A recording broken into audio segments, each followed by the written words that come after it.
Hi, my name is Mattia Murray, and welcome to The Longer Road. You are on the longer road if you have multiple intersectional identities that are often marginalized.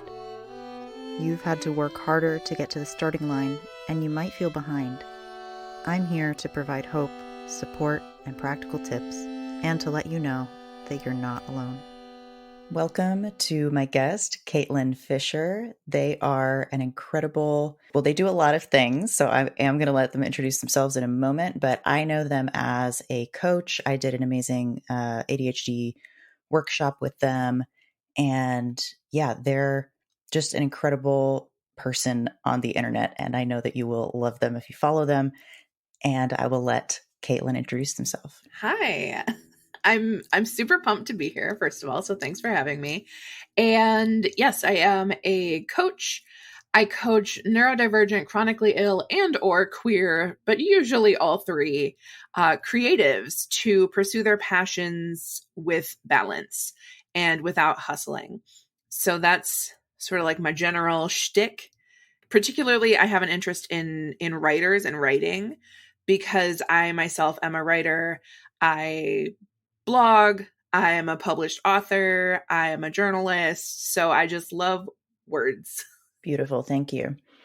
And first question, what are you passionate about right now? I love this question and I prepared for it. And right now, I'm actually really passionate about writing, which I know that I just mentioned, but I tend to lose track of my writing habits and my writing practice when I get really into like coach mode and when I'm selling something, etc. And recently I decided that I think I want to focus on like coaching writers and making writing more of bring it back to the core of myself because I really miss it when I'm not doing it. And then when I write a blog again, I'm like, oh yeah, this is the good stuff. So I'm really passionate about writing right now. And are you writing anything in particular that you're excited about? Oh, I super am. I'm on the second novel in a sci-fi trilogy Oh my God. that I have been writing once a week since January. So I don't like New Year's resolutions, but I did implement what I'm calling novel day, which is one morning a week. It's usually Wednesdays, but this week I had to move it to Friday because of some Wednesday appointments that I had. But so typically Wednesday morning, like 9 to noon or 10 to 1, I try and grab at least 3 hours. I just work on my novel and it has resulted in novels. So I'm like, great, this works. I love it. And so that it has helped me like educate people that consistency doesn't mean every day. It just means showing up Yeah. on a regular basis. So I love that. It's like time travel and trauma healing and it's like it's someone who's trying to go back in time to prevent her own childhood trauma Ooh. and the obvious chaos that is going to ensue in like trying to change your own past. So it's also quite healing for me because of course it's somewhat autobiographical. Oh my God. We could literally just talk about this for the entire rest of the hour, not only because sci-fi is my favorite genre, but also a couple of weeks ago had a guest talking about generational healing and like and anyway, and I'm obsessed with time travel. So I love all of these topics. Yes. Yeah, we totally can. Like I would not be mad if we just talked about this the whole time. I am also really curious kind of how you came to that pacing of the once a week, just as like a practical question as an artist with doing a bunch of different things. Like, was that something you experimented with or had seen work in another way? So, no, I just decided like I'm going to work on this once a week because trying to write every day for me is very overwhelming and becomes perfectionistic very fast. So if I miss a day, then I will miss a bunch of days because I'm like, well, I missed one day, so none of it matters. But I have only missed, I think, 3 Wednesdays this entire year. And one of those days I was driving for 8 hours. And one of those days, I think, I had just gotten a COVID booster and was just like really tired and just didn't feel well. And like it's literally only been like when I'm completely indisposed that I haven't written. And how did you do that? How do I keep showing up? Yeah. I am certain someone listening wants to know the answer to that. Yes. I love my Google Calendar. I live and die by it. And so I just set a recurring thing every Wednesday, 9 to noon is novel day. And for a while, I was making it sort of like an experience. I was packing up my laptop in my backpack and going to the little coffee shop, and I would get a nice little coffee and sit in the coffee shop where we had this nice ambiance, because when I'm writing at home, I will put on coffee shop sounds on YouTube to write to, sometimes you just want some ambiance. And that getting out of the house, I think, helped me make it feel like it was like a routine, something that like I went and did, and not something that I was just like, oh, I guess I'll do this. And then when the latest Omicron variant kicked up and was like, this is super transmissible, I was like, I guess I'll stay home for a while. So I've actually been writing at home for a couple of months now instead of going out to that coffee shop, which saves me a ton of money on coffee, but also means that like I can hear cats and I know that the dog is being atrocious, and like I get a little distracted at home. But I think that leaving the house to go do it and making it sort of an event that I attend rather than something that I'm just trying to keep myself accountable to really helped me solidify it as a habit before COVID made me like do it inside. Yeah. I am also curious if you've had this experience, which I have. So I have done two different ways of writing really regularly.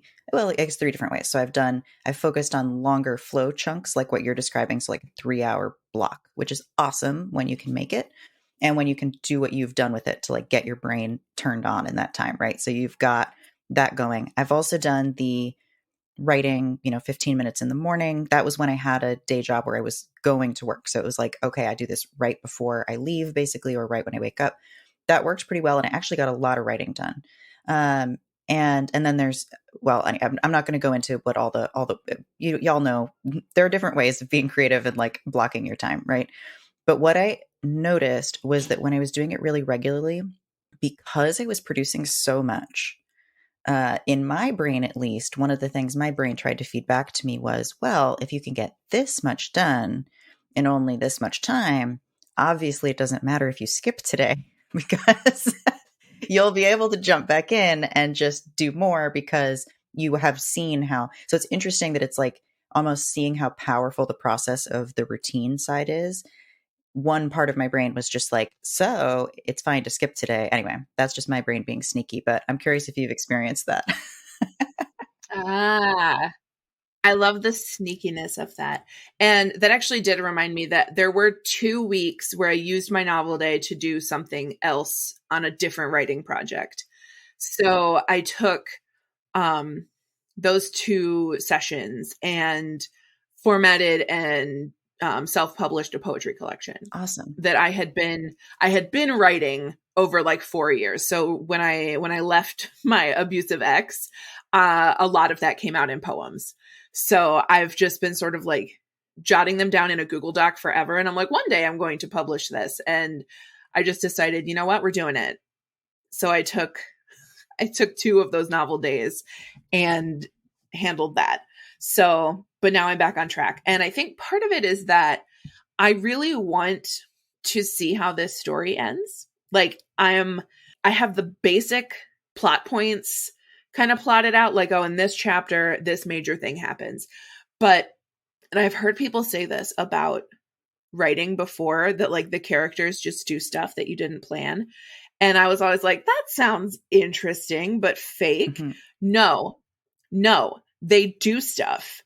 So I'm sitting here and I'm like, I don't know like how I'm going to make this, I don't know, 60,000 words say. And suddenly my main character is kissing the boy who works in the convenience store. And I'm like, I didn't tell you to do that. Like you're doing it. And she's just so horny. And I didn't plan that for make her. you horny. No, I didn't. And she's just like, no, I'm going to fall in love with this boy in the past. And I'm like, but you have to go back to the future. Like you're adding extra layers. And I'm like, this is going to be devastating to people when they read this because she's going to have to leave him. Aww. I know. And I'm I'm very like, excited already. I know. I'm like, that's going to be great. Sorry, I just whistled into a straw. Let me take my straw away. That's going to be great. It's fine. It's good. Um, you also mentioned perfectionism, and I always love touching on this, especially with neurodivergence, because, and I don't know, what your personal journey is, but as an adult diagnosed person myself, I know that the way that I got through school was just through powering through with anxiety and perfectionism. Basically, it's like, okay, I can probably turn my assignments in as long as my anxiety is at a 9 out of 10. And, the perfectionism along with that, just like, doing enough to get by. And then when it works, then people think you're fine and you don't need help. So it's this sort of vicious cycle. Yeah. Yes. Oh my God. So just to kick it back to high school for a minute, I remember I took AP calculus.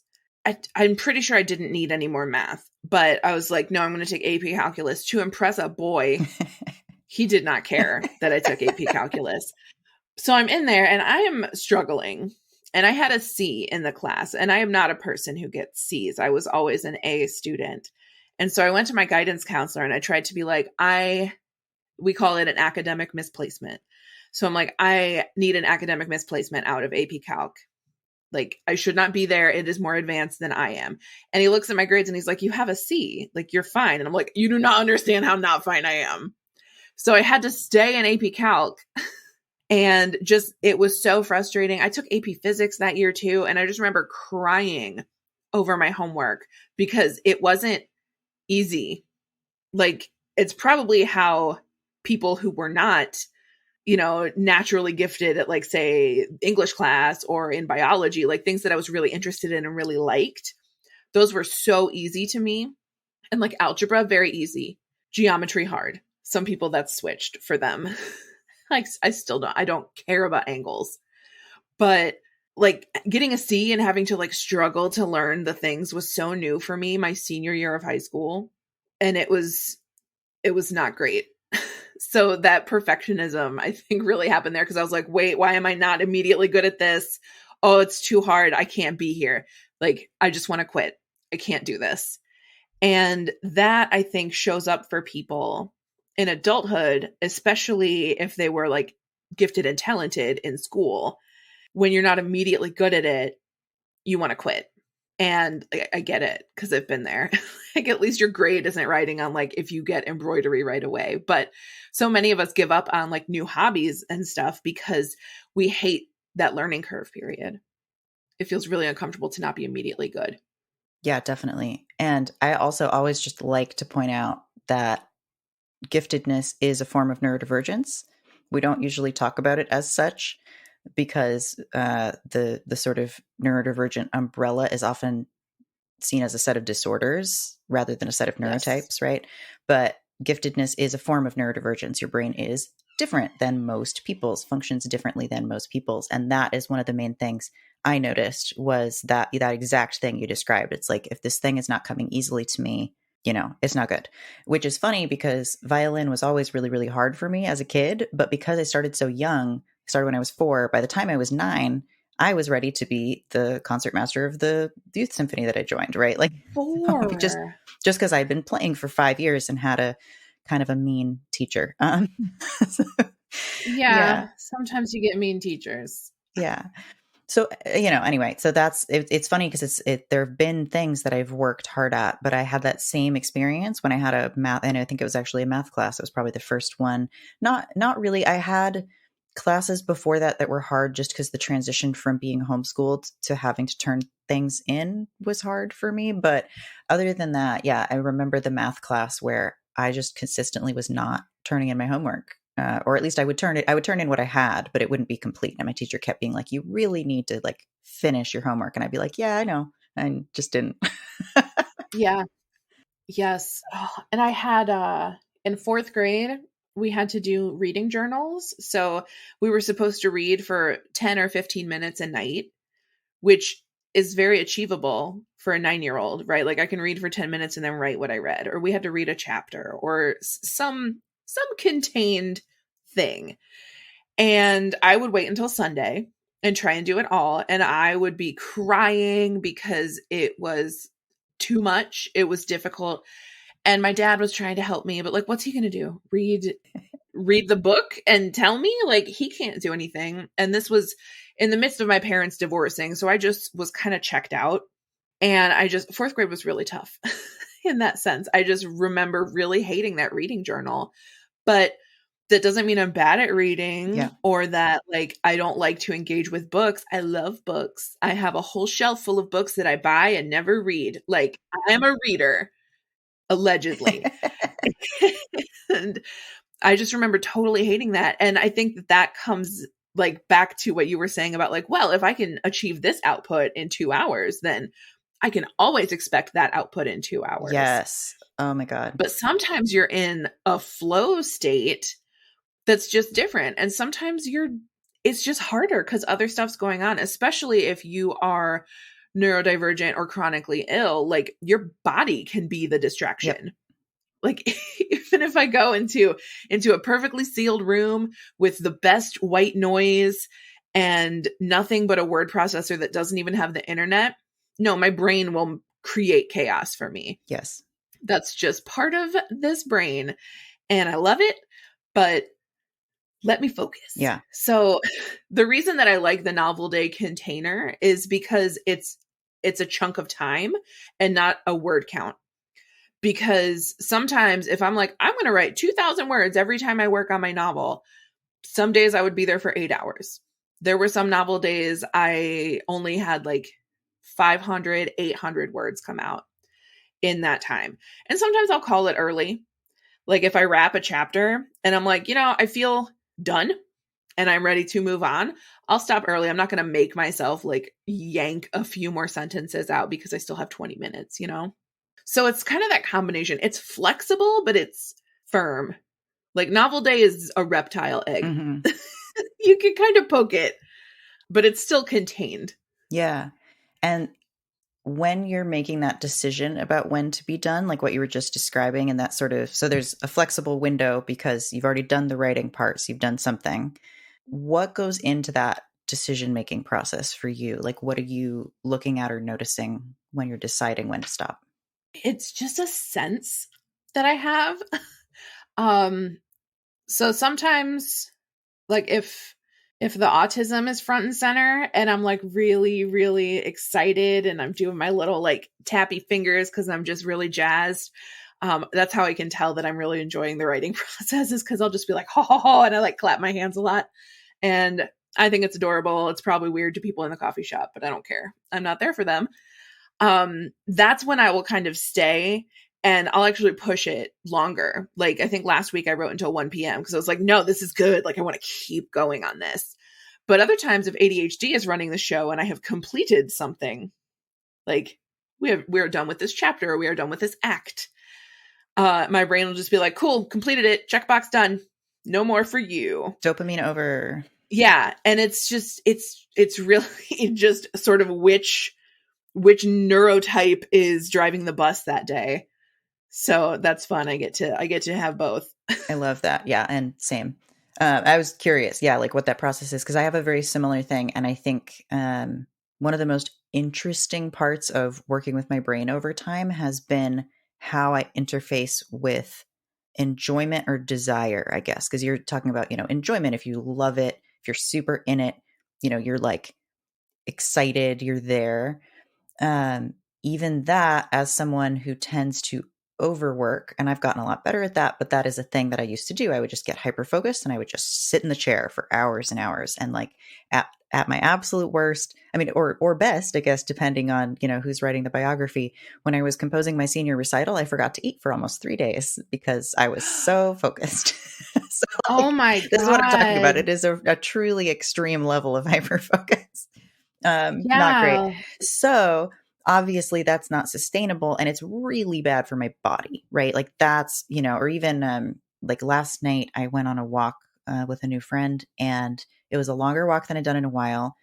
And I almost on my way home, like cut out and like asked my partner to come pick me up because my joints were hurting way more than usual. It'd been a while since I'd had that. And I was like, it's interesting this is happening when I've totally done walks like this before through the summer, oh, it's because I've been like sitting at home a lot more lately. So anyway, I was just noticing, okay, right.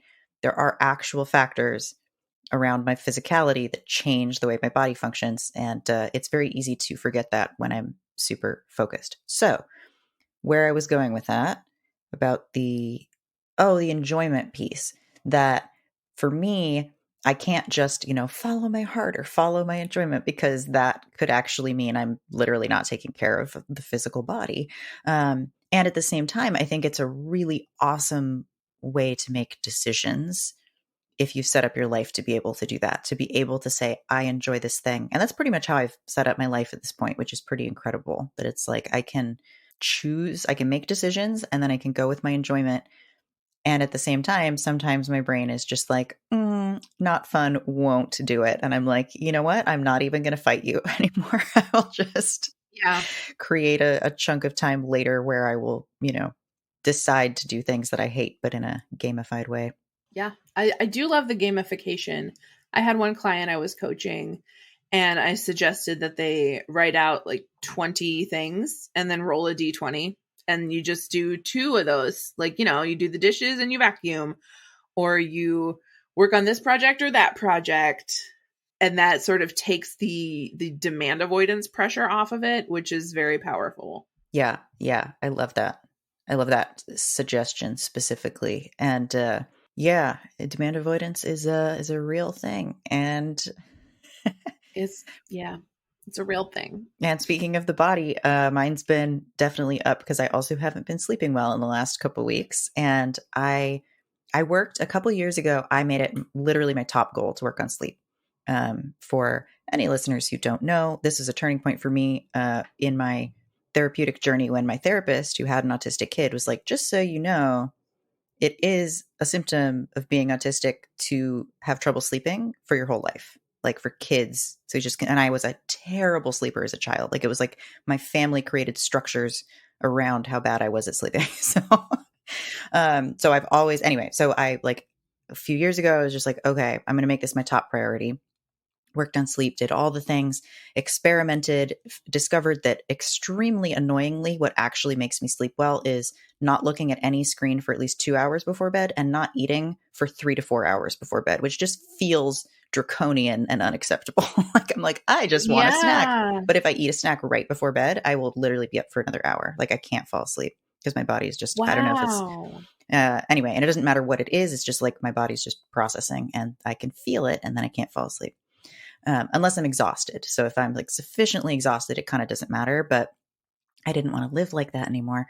So worked on my sleep, was doing really great. And then in the last few weeks, I've just like, it's not good. And the funny thing is, no terrible things are happening because I've set up really good systems in my life. So yay, +1 to systems, they do work. And at the same time, what I'm noticing is my brain just feeding me stuff that I'm like, oh yeah. Normally either that thought doesn't come up, or when it comes up, I'm just like, oh no, okay, brain, that's fine. And I'm like, oh no, do I have to engage with this thought again? Because I'm tired and I can't just like push it aside. So, and the demand avoidance is specifically what made me think of that, was like that I've been noticing it in the last few weeks. And I'm like, oh, right. It's because I need an excessive amount of sleep to have that not be front and center in my brain all the time. Yeah. My partner and I went out to dinner last night, and it was like a little late because he works until 7. So we can't leave the house until after 7. And that's when we feed the dog and walk the dog, etc. So we went out for dinner. We get back in the car to head home at like 8:30. And I said, do you know what would be just wild? And he said, what? And I said, if we just went to bed when we got home. And he was like, that sounds incredible. So we came home, we played with the dog so that she would run her energy out, walked her, put her back in her crate, and we both took melatonin and went to bed. And the dog was not happy with this arrangement. She was barking. She was like, excuse me, like, I'm not sleepy yet. But we were both thrilled, and we got like close to 12 hours of sleep last night. Oh my God. And it was so nice. You know who does that? Rich people. I've Oh, heard this, that like a lot of celebrities or certainly athletes, like, high paid athletes, they're literally like, I build my life around getting 12 hours of sleep. yeah. They athletes need Yeah. it because of how much they're exhausting their bodies all the time too. Yeah, isn't that so fun? Like if you're poor, you're poor because you don't hustle enough, and then once you get rich, you can stop the hustle. Yeah. Yeah. No, capitalism's the problem. It's not. For real. It's not my particular hustle. Thanks. Somebody asked me yesterday how I defined myself politically, and I was like, well, I don't really use a particular term, but like, I don't believe in land ownership, so pretty far left. I think that's the root of a lot of our problems. I love it. Yeah, we actually bought a house last year, um, which has been fun. Four millennials co-bought a Yep. house together. Oh, So I live with three wow. other adults. Yeah, and we split all the bills, and it's very affordable.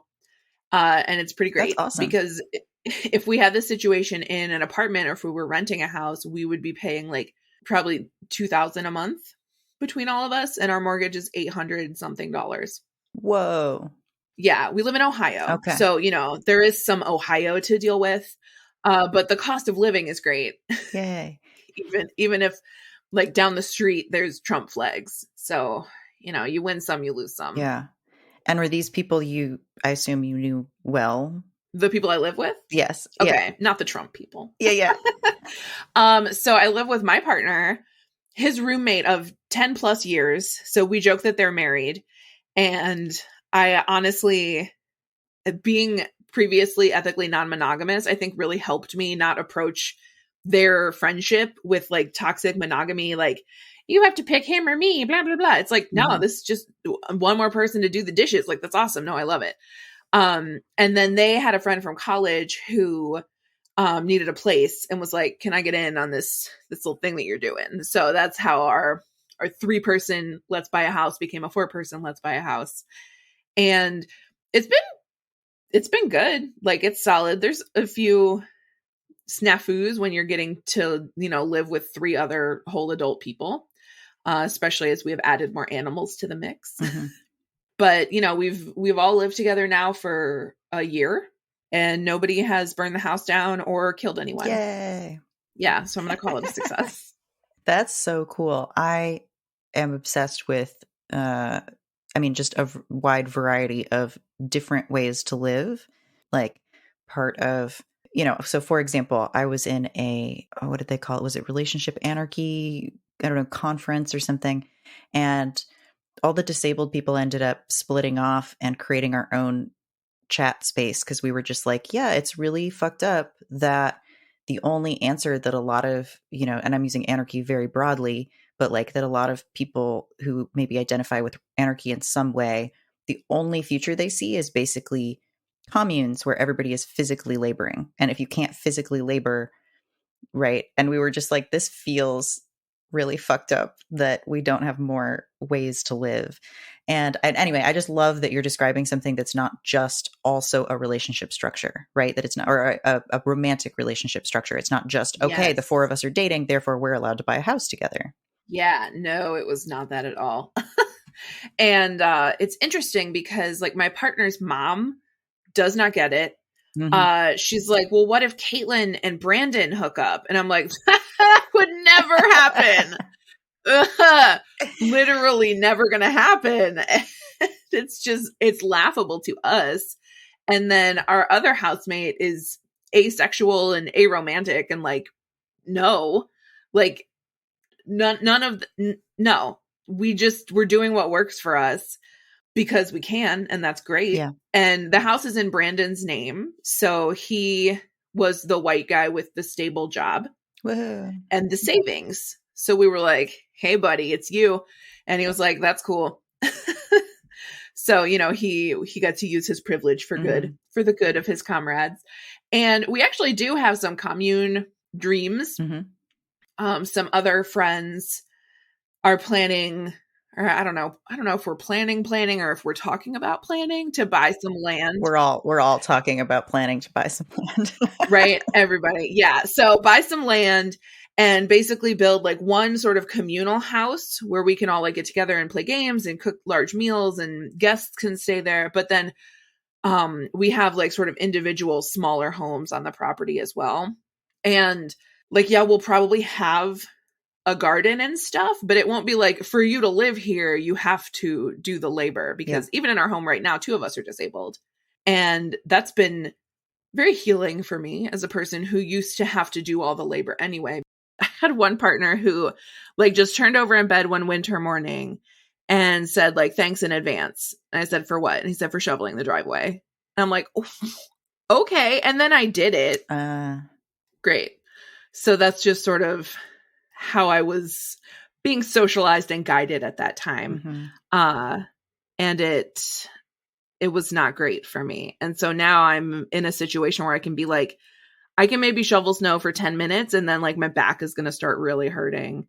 And the people around me will say, well, then don't do that. Like, we will take care of it. We can handle that. As they should. As yeah. But to me, it feels like I'm being selfish and greedy and like all this stuff, because I'm still dealing with like my own internalized ableism a lot of the time, and also grieving a lot of physical ability that I used to have. So like, since being diagnosed with fibromyalgia and learning to like rest my body so that it's not in pain all the time. Yay. Yeah. But I used to really sort of pride myself on being able to run and lift stuff. And like, I was going to the gym all the time. And the sort of loss of that has been a big process for me. I actually just got a handicap placard for my car. Oh, congrats. Thanks. It was really easy. I had like a whole speech plan to my doctor, and I was going to be like, I'll only use it on days when like I'm really in pain and I won't misuse it. And she's like, no, you should definitely have that. And she just signed the thing, gave it to me. And I'm like, I love this doctor so much. She's not fat phobic. She's not ableist. Like she wants me to be comfortable in my life and body and like healthy. And I love her to death. That's amazing. It is amazing, especially being a fat person, because there's so much medical fat phobia. Oh my God. Just, and even like being a fat person who's also chronically ill, that gets blamed on weight and body size and stuff. And it's like, you know, there's skinny people with fibromyalgia. Would you be saying this to them? And the answer is no. Yep. They just hate fat people. So it has been absolutely game changing to find a doctor who actually like sees my humanity. It's nice to be a person. Yeah. And then to be able to get medical care, which is what, like, that's the precursor to getting the actual medical care, is being treated like a person. Yes, it really is. A lot of people, you know, when COVID first started, we started getting like the statistics and everything. And people with obesity are more likely to die from COVID. I suspect that people, quote, with obesity are more likely to be ignored. Yeah. And kicked down the list for a bed. So we don't need to get into a whole medical fat phobia thing. No, this is literally like a area of interest and expertise for me that I am extremely passionate about. I take every opportunity to let people know that 95% of your body's set point around weight is genetic. And the most recent research, the research where they actually try to like control for confounding factors, shows that fat is protective, not damaging, and that it seems that it's possible, quite possible, and in fact likely, that every single symptom that has been attributed to obesity is actually an effect of fat phobia. It is how people are being treated in society that is stressing them out and hurting their heart and, you know, doing all these things that have been attributed to weight are actually from the way people are being treated. And I just like, I am so fucking enraged all the time about that this is not just being taught, and that doctors don't even know that unless they're in the research. Yeah. It's a big deal to me as well. And like, whenever I meet someone else who like actually knows this stuff and that I don't have to explain my humanity to, it's very relieving. So I'm glad that that's like a special interest of yours. There's actually this thing called the Obesity Paradox, which I'm sure you know about. And it's that, quote, obese. I hate the term. I know. Obese. Yeah. I'm just going to say fat people.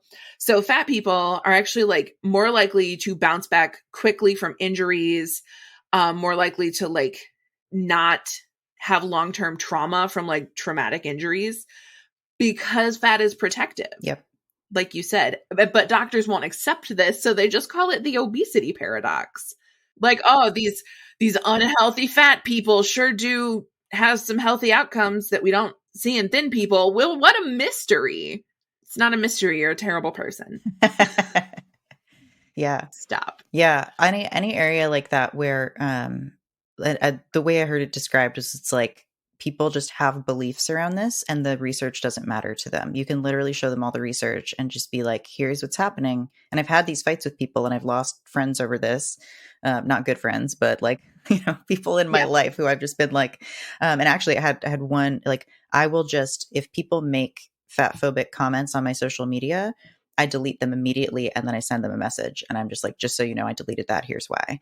And I've had people get mad at me for that. And I'm just like, I have a lot of disabled and fat friends and I don't want them seeing your bullshit. You're like ignorant shit that you don't know what you're talking about. And, anyway, so I get fired up about this. But yeah, that like people have these really set opinions and it's terrible. Like people literally go into medical school and come out fat phobic. Like it is literally being taught as part of, and same with, embedded racism about, Black people being able to handle more pain. It's like absolutely. they go into medical school with obviously some bias because we live in the society that teaches us this bias. Right. We all have bias. Yeah. But doctors are literally being taught this in medical school. I hate it. Yeah. I hate that. And every time I learn something like this, my first inclination is like, well, I should become a doctor and I should fix this problem by myself. And then I'm like, you don't want that. You're not going to medical school. Yeah. But like, why do I do it? I'm like, I should become a counselor. I should become a therapist. I should do this. I should be a volunteer firefighter. Why? So I can fix the system. I just want to fix all the systems. The way that I fix the system is screaming into the void and telling people that they're not alone. Mm-hmm. And maybe the more of us who start believing in our innate humanity, once we get the numbers, we can start toppling the systems. Yeah. But me as one disabled person who needs naps is probably not going to go take on every single industry. Yep. As much as I would love to. I also need the naps. Yeah. Yeah. That's what fantasy sci-fi novels are for. Yes. I'm toppling industry in my brain. Honestly, it works. I feel like, books in particular, just because I love them and read them, but art in general, like people learn so much through characters that were written by people who actually have things in common with those characters. I don't know if you remember that in the 90s, there were like no women main characters in movies, like almost none, unless it was a women specific movie. Like most mainstream movies, it was just men main characters. And then like maybe they had a girlfriend or wife or love interest or something. But like I remember just being a kid and just being like, why are all the main characters always men? Like this doesn't even make sense. Anyway. And I feel similarly about all art. It's like people making the art who actually have things in common, who are writing amazing, complex characters so people can actually see, oh, okay, I get that. That's not that teaching empathy is actually the answer to a lot of this stuff. But I still feel like making art is absolutely a great response to the shitty world. Yes, I agree. That's why I sort of fell into creativity as my niche, because I love using art as a way to process pain and rage and emotion. I love it. Like I write when I'm happy, I write when I'm sad, I write when I'm angry. A lot of times I paint when I'm angry. I'm like, I have to mush some paint around about this. And our creativity is so innate to our humanity, and yet it's the first thing to go when we're really stressed. People will be like, well, I don't have time for a creative hobby right now. Like I just have to focus on survival. But what I have found working with my clients specifically on balancing their creativity with their life is that staying rooted in a creative practice can actually help them bounce back quicker from stressful things. So true. So true. And it's life-changing. I was like, wow, yeah, no, holy shit, you're right. Sorry, I should have asked if I can Oh swear. yeah. Oh my God. Okay, I just great. mark all of these explicit like as a Me default. too. Me too. I'm just like, there's going to be an F bomb somewhere in here I forgot There about. will be. Yeah. Yes. Yeah. Oh, that's so true. And I mean, you're preaching to the choir here because I'm, literally a professional creative. I attempt to maintain at least one artistic practice that's just for fun and just for me and to not turn it into a career. I am not doing amazing at that part of it, but yeah, That's painting for me. I don't really sell my paintings. When I paint, I give them away. nice. Or they just go up on my Yeah. wall. It's also visual art for me right now. And I have my eye on, I want to apply to this art apprenticeship that would be like 2 days a week for some months. And so it'd be a very intensive thing. And I was like, if I do, that feels really jobby, doesn't it? It's kind of, That does feel a little it careery. does. But it's okay.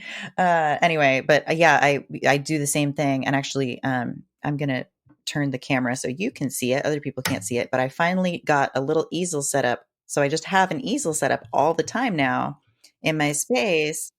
Love it. I'm about to have that in my space. Yeah. So I just have it's the first thing I see when I open my office door is just this huge, pad of newsprint and I just draw on it. And so I'm making these, they're not, good art or good drawings. I literally am just like, oh, I'm going to add something more to this page. And then when I feel like that's done, I move on to the next one.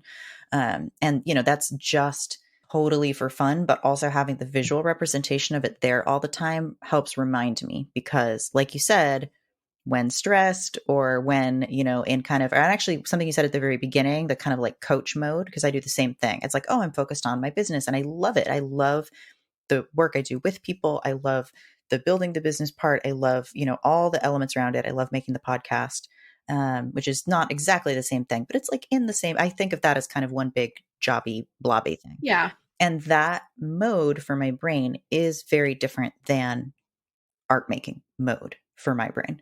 So, and then, because composition music is my, other big career pillar, that I still can treat very job like and very just professional, just like, okay, now I'm doing the thing, I'm creating the thing. And yeah, drawing has uh, often just fallen by the wayside, even though I know it's a primary flow activity for me. I know it gets me into a great place. But if I'm not actually actively taking a drawing class or something that makes me go do it for a couple hours, I will rarely do it for more than a few minutes, unless I'm like really intentionally making the space. So yeah, that is a good reminder for me that like, oh right, just because there are stressors in my life doesn't mean this should go out the window. Yep, exactly. Another thing that I do is morning pages. If you're familiar with The Artist's Way by Julia Oh Cameron. yeah. Um, I aspire to be a daily morning pages writer. And then sometimes I just don't. Sometimes my morning is I'm just like I'm groggy. The dog was really stubborn on her walk, so I'm like frustrated at the start of the day. Like sometimes I just don't get to the notebook. But I feel a lot better on days when I write. Yeah. And I realized that like on the nights when I kind of wake up at 4 a.m. and can't get back to sleep, that's prime morning pages time for Oh me. yeah. So I go write and it's quiet and nobody needs me. And I'm just like enveloped in the tasty silence. And I can just get my brain out onto the page and then go back to bed. And it's way easier to fall asleep. Yeah. Okay, another question. Just wondering if you've had this experience. So, as a coach, knowing a lot of tools, right? So, you know a lot of things that work. Also, you've experimented with what works for you. So, you're like, yes, I have all these things. I know they work for me. I do morning pages as well. Same thing. It's like when I journal in the morning, I have a better day. I feel better. So, I have all these things that I know work. And then, if I'm tired, especially, but like if I'm tired or grumpy, there is a part of my brain that's just like, oh, like I honestly, what I've kind of nailed it down to for me is almost like I don't deserve to do all these things and actually feel better because I feel like shit. It's a very tautological, cyclical Yeah. process. But like, I have noticed that before I had all these tools, I would just be like, well, I feel like shit. And of course I do. And now I'm like, well, I actually have a lot of things at my disposal that I know make me feel better. And also part of me is just like very resistant to doing them sometimes if I'm already feeling like shit. Yeah, that sounds exactly right. Yes, because I know that my pain is reduced when I do like just 10 minutes of yoga. And yet I'm like, well, I don't know. My yoga mat's in the basement. Can't do yoga. Can't do it. If I go down the stairs, I'll die. I will spontaneously combust. I simply cannot. And so I don't do yoga. Like for a while, I was doing 10 minutes of yoga every day. And my back didn't hurt as much and my legs didn't get restless at night because I had stretched them out. And I really probably should be stretching after I like walk the dog around the block. That was another thing I had to get used to is when we got a dog, when I first started walking her, like the pain, because my body wasn't used to that. And now we walk around the block every morning, sometimes again in the evening, and my body can totally handle it. And so that's been nice for me, because part of my like grieving my distance running past was being like, oh no, I used to be able to run half marathons and now I cannot make it around the block. But a lot of it came back, and I don't feel an impulse to go run 13 miles, but yeah, like those days are gone, and that's okay.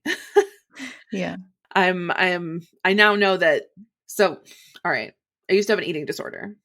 I guess technically I still have an eating disorder. I'm in recovery. I've been in recovery for almost 4 years. And part of that was working out all the time.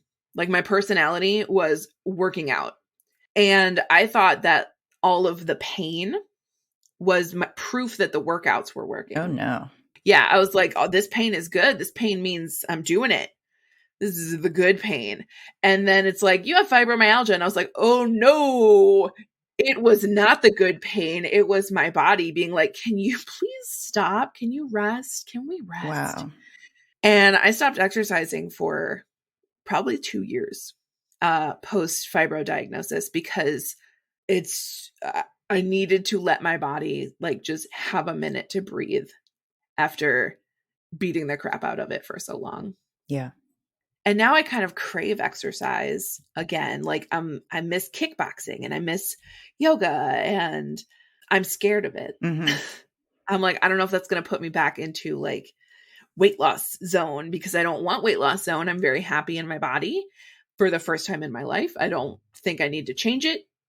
And I'm just nervous about going back to old habits, despite the fact that I have a totally new paradigm about exercising. Yeah. So that's where I'm at there. Yeah, I totally get that. And also, I mean, I think for me, at least with the chronic pain stuff, it's like once you've had, a certain type of movement or injury or something cause a lot of pain, it is hard to get back into that.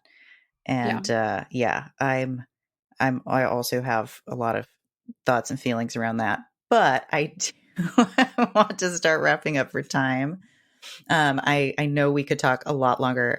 There are so many things that we just touched on, and it was really great. So the last couple things, I will obviously have you share where people can find you, and we'll share all those links. And I also want to ask, also if there's anything else you want to share that we just didn't get to that is important to you. And then if you have any advice for your younger self at any age, what that age is and what the advice is. I'll start with the advice to younger me, and it is that nobody else's opinion of you matters as much as yours. And I could go off on like, I'm writing a sci-fi trilogy of advice to my younger self about that. So I'm going to leave it there for now. And then maybe I'll come back on when I'm actually ready to publish these, and we can go deeper into sci-fi trauma recovery. Love it. Can I talk about a new program I have coming up? Absolutely. Yeah. Can it be self-promotional? Yeah. Okay. So right now I'm calling it the writer thing because it doesn't have a name yet. And I really want to start talking about it to people, but it doesn't have a name. So I'm just like, it's a thing for writers. I'm so sorry. It doesn't have a clever name yet, but it's a 12-month journey to focus on your writing, like 1 to 2 to 3 specific writing projects, one at a time, roughly 90 days at a time. So the reason it's a year-long container is because a lot of becoming a writer, the transformative process of realizing your writerness is in like doing writing and then taking some rest time to process and integrate what you have achieved. Yes. And so it's really intentional with the focus on the work and then the resting period where we integrate that. And so it's a year long, and there's going to be 2 like 15-week chunks of focus on a writing goal. And it's got coaching, and it's going to have like a workshop component where you do like sort of peer workshopping with the other writers in the group. And it's already shaping up to be absolutely incredible. I'm not sure when it's starting, sometime in October. I'll send you a link when I have a real link and a name. But I just wanted to get that out there, that I'm super excited for this experience. And I'm hoping to get maybe 10, 15 people in it for this first year that we're doing it. And I'm just super jazzed about it. So yeah, writer thing. I love it. And I also love, I actually have been thinking about this as well, and just noticing in the self-help world, faster results are usually seen as better and more valuable, right? So it's like, oh, I can get you this result in 2 weeks, in 4 weeks. And it's like, yeah, I'm sure there are elements of it that you can do in that time, and that's great. And some people's brains work that way. But what I have really been interested in is seeing specifically neurodivergent creators and coaches and healers out there who are creating these longer containers, because over and over and over again with my own neurodivergent clients, I've seen the integration time is when the actual work happens. It's not, I mean, when they talk to me, they may find something, learn something, that's great. But it's when they take that and go off and do their amazing high metacognition processes that they've been doing since they were 4 years old, where they're just processing and thinking and analyzing it from every angle. That's when they're just making this incredible progress. So anyway, I want to say I love the idea of a 12-month thing, as opposed to, oh, we'll get your book written in 12 weeks, which again, that's great. And some people want that. But like what you just described sounds incredible to me. I love that. Thank you. That's really valuable feedback for me, because it started as a 15-week program. Mm-hmm. I was like, it's called the 90-day goal glow up. It's contained. And even though it wasn't hustly, it was too small. And I'm like, no, we need it to breathe. Yeah. So I am like taking what I learned from running that as like a sort of a small container and turning it into this year-long thing. And like you said, where like those rest periods are where the like sort of mindset up levels really happen. And to be able to guide people through that and be there as the coach to be like, no, like I promise that this freak out that you're having, this, I don't know if I can call myself a writer, like that's the most writerly thing that you could be doing right now. And it's going to be so nourishing, I think, for writers. So yeah. And it's for neurodivergent, chronically ill. Mm-hmm. Like it's for my weirdos. It's for us, those of differing brains, to have that sort of do it in 12-week thing, but actually let's breathe that into something 4 times longer so that you actually have a chance to soak it all in. So you still have the same like energy behind it, but also you have the space for your brain and your body to do what they do. Yes. Yeah. Love it. I'm obsessed. Hooray. I hope to see you there. Sounds amazing. All right. So we will put all those links in the show notes, and obviously go follow Caitlin and absorb all of their material, because every single thing I've seen from them is just like a breath of fresh air. It's so good. Thank you. Yes, I'm Caitlin Liz Fisher on Instagram and Facebook, or Kate Liz Fisher because of character limits on Twitter and TikTok. And I show up kind of sporadically everywhere because sometimes we're chronically ill. Okay. Yay. But where I do consistently show up is my email list, and that is super fun. And we will put that link in the show notes too. Perfect. Thank you so much. This is amazing. And I definitely want to talk to you again. Yes. Thanks for having me. Yay. Thanks for listening. If you know someone who would be helped by this podcast, please share it with them. And I'd love to hear your thoughts and suggestions at mattia@mattiamurray.com. That's MATTIA at MATTIAMAUREE.com.